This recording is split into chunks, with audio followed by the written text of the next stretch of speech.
नमस्कार दोस्तों, स्वागत है आपका हमारे YouTube चैनल में। आज मैं आपको बताऊंगा कि जो टेक्नीशियन ग्रेड थर्ड पर नौकरी कर रहे हैं तो उन्हें ट्रेनिंग टाइम पर कितनी सैलरी मिलती है या वेतन मिलती है।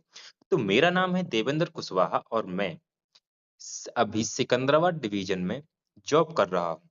तो ये सैलरी है pay slip of the month of March 2026, यानी कि ये मार्च की पे स्लिप है। तो यहाँ सबसे पहले आपका लिख कर आएगा नाम देवेंद्र कुशवाहा और फिर आता है पद नाम ट्रेनिंग स्किल्ड, यानी कि मैं अभी ट्रेनिंग कर रहा हूँ तो यहाँ ट्रेनिंग लिख कर आ रहा है। जब मेरी ट्रेनिंग खत्म हो जाएगी, 6 मंथ की ये ट्रेनिंग होती है, तो यहाँ पर सीधा लिख कर आएगा टेक्नीशियन ग्रेड थर्ड। एक विभाग है मेरा मैकेनिकल, किसी किसी का इलेक्ट्रिकल होता है, और भी विभाग है टेक्नीशियन ग्रेड थर्ड पर। मुझे स्टेशन मिली है काजीपेट और उसके नीचे लिखा होता है बिल यूनिट आधार नंबर। अब आते हैं कार्य दिवस पर, 31 दिन दिखा रहा है क्योंकि ये मार्च का महीना है। सबसे मेन है सकल वेतन यानी कि ग्रॉस पे, तो मेरा ग्रॉस पे बनता है 31,442 रुपए।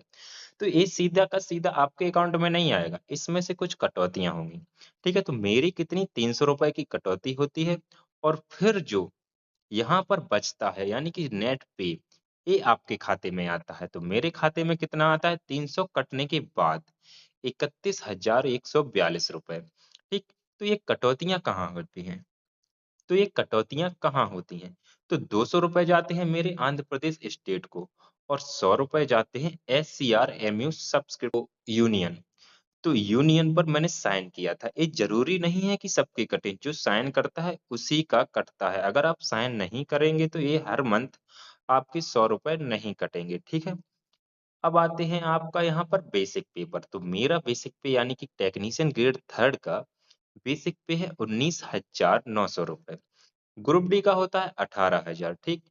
अब अभी जो डीए चल रहा है, डियरनेस अलाउंस, वो उसके हिसाब से बेसिक पे पर जो डीए लगेगा उसके हिसाब से बन रहा है मेरा 11,542 रुपए। ठीक। अभी क्या है, मेरी ट्रेनिंग चल रही है तो यहाँ पर मुझे केवल बेसिक पे और डीए ही मिलेगा। यहाँ पर मुझे पहला एचआरए नहीं मिलेगा, दूसरा टीए नहीं मिलेगा, और भी कई अलाउंस होते हैं वो नहीं मिलेंगे।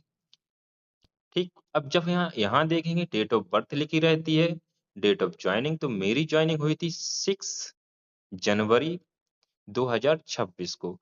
तो इसके बाद 6 मंथ ऐड कर लेंगे तो मेरी 6 जुलाई को ट्रेनिंग खत्म हो जाएगी। एक नौकरी है लेवल 2 की। यहाँ पर फिर से आपका बेसिक पे दिखा रहा है, यहाँ मोबाइल नंबर दिखा रहा है, कुल कटौतियां। अब देखते हैं यहाँ पर क्या है कि आपका account, PF number, payment mode bank, bank का आईएफएससी कोड, अकाउंट नंबर और पैन नंबर। तो ये रही आपकी मार्च मंथ की पे स्लिप।